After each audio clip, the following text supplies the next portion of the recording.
ধন্যবাদ সকল বন্ধুদের। তো বন্ধুরা, আশা করি ভালো আছেন সবাই। আমি প্রতিদিনের মতন আজকে একটি পাওয়ারফুল বশীকরণ নিয়ে আপনাদের সামনে হাজির হলাম।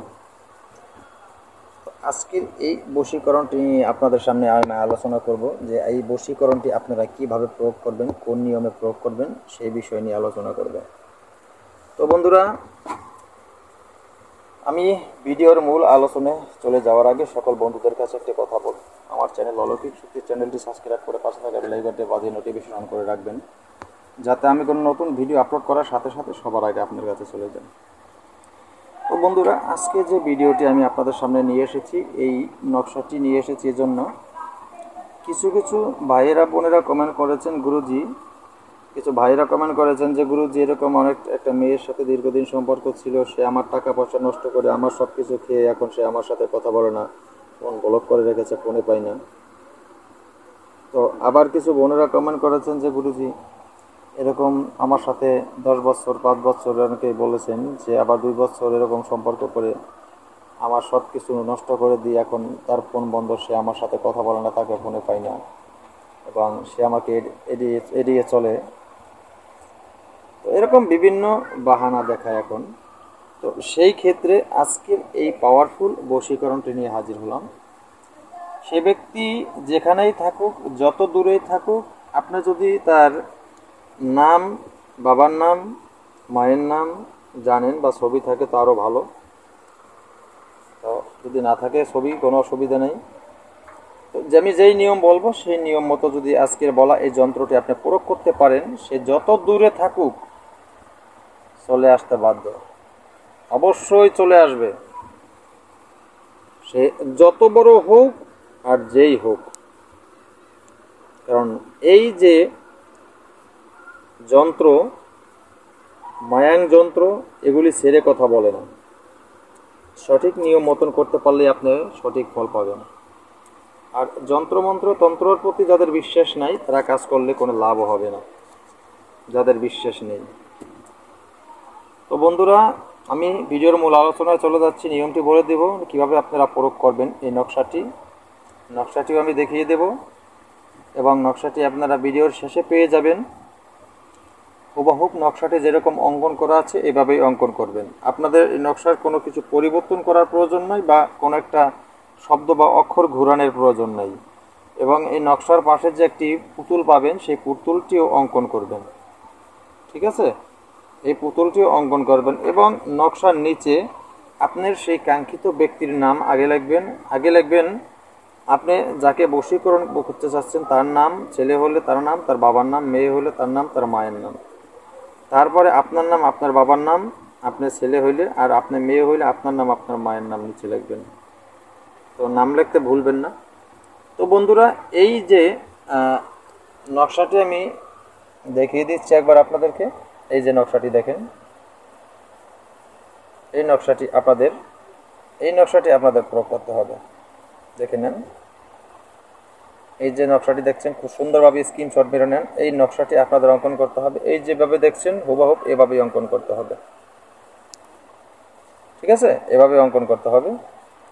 তো এবার আমি নিয়মটি বলে দিব কি আপনারা এই নকশাটি কোন নিয়মে আপনারা প্রয়োগ করবেন। তো বন্ধুরা, গভীর মনোযোগ দিয়ে নিয়মটি শুনে নেবেন। তো ভিডিওকেও টেনে স্কিপ করে দেখবেন না, তাহলে আপনারা হয়তো ভিডিওর অনেক কিছুই বুঝতে পারবেন না। ঠিক আছে, আমার কাছে অনেক পাওয়ারফুল জিনিস আছে, আমি দেওয়ার চেষ্টা করব সবাই আপনাদেরকে একটু করে সবাই দেওয়ার চেষ্টা করব। তো কিছু প্রতারক সিটিং বাস আমার চ্যানেলে ঢুকে গেছে। আমার মনে হয় এদের জন্মের ঠিক নেই, বাবারও ঠিক নেই, এদের মায়ের অবহিত সন্তান। কারণ অকারণে এরা আমার চ্যানেলে, আমার চ্যানেলের ভিতরে ঢুকে বাজে মন্তব্য, বাজে ধরনের কমেন্ট করা শুরু করেছে।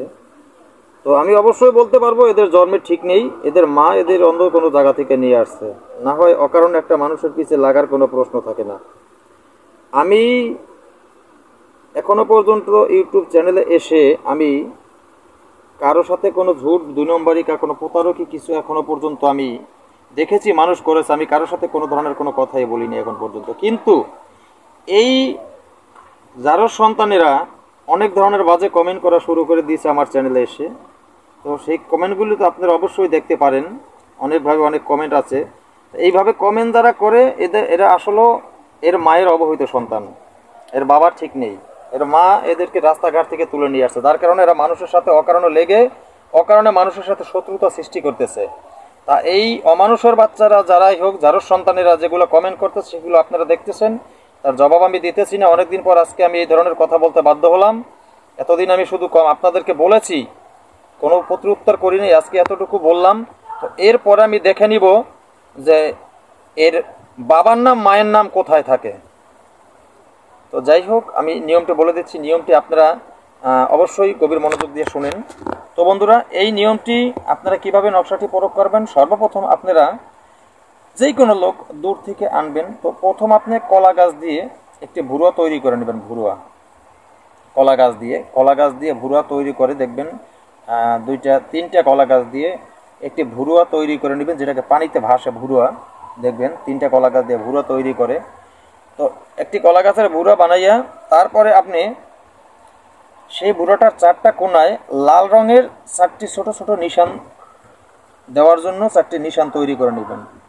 4টি নিশান তৈরি করে নেবেন। তারপরে আপনি একটি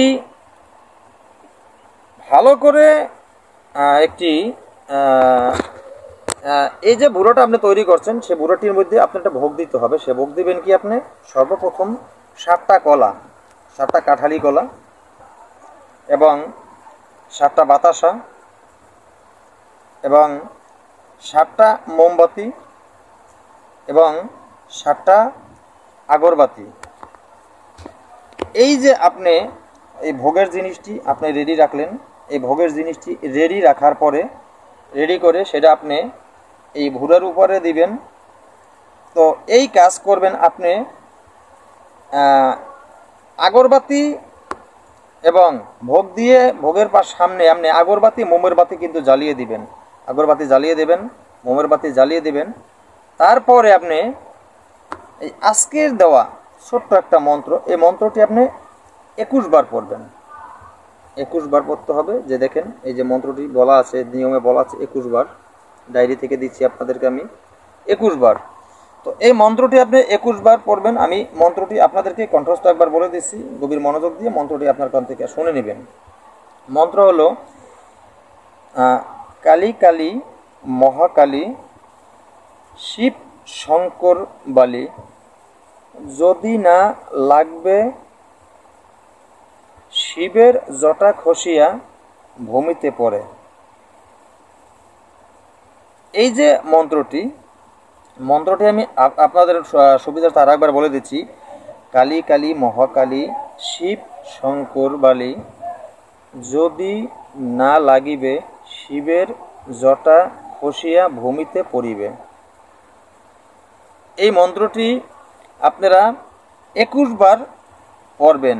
21 বার পরে ওই যে ভুরুয়া নদীতে নিয়ে আসতে নদীর স্রোতে বুড়োটাকে ভাসিয়ে দেবেন। এই মন্ত্রটি 21 বার পরে বুড়োটাকে ভাসিয়ে দেবেন, ঠিক আছে? কিন্তু বুড়া ভাসিয়ে দেওয়ার আগে মনে রাখবেন, আবারও সেই আগরবাতি মোমের বাতি জ্বালিয়ে তারপরে এই ভোগের সামনে আগরবাতি মোমের বাতি রেখে সামনে তার পাশে ভোগ দিয়ে তারপরে আপনি এই মন্ত্রটি 21 বার পরে আপনি এই বুড়োটাকে নদীতে ওই পানিতে ভাসিয়ে দিবেন। আপনার কাজ শেষ, পিছনে না তাকে চলে আসবেন আপনার বাড়িতে। তো আপনি 72 ঘন্টা, এই 72 ঘন্টার ভিতরে আপনি সংবাদ পেয়ে যাবেন। আপনার সেই লোক যদি অত দূরেও হয় তারপর আপনার সাথে যোগাযোগ করবে। আর যদি আসার সীমানার ভিতরে থেকে থাকে, আসার মতন সুব্যবস্থা থাকে, তা সে কিন্তু 72 ঘন্টার ভিতরে চলে আসবে। তো বন্ধুরা, আজকের মতন ভিডিওটি এ পর্যন্তই ছিল। নতুন কোনো ভিডিও নিয়ে আসার আগ পর্যন্ত সকলে ভালো থাকবেন। আল্লাহ হাফেজ।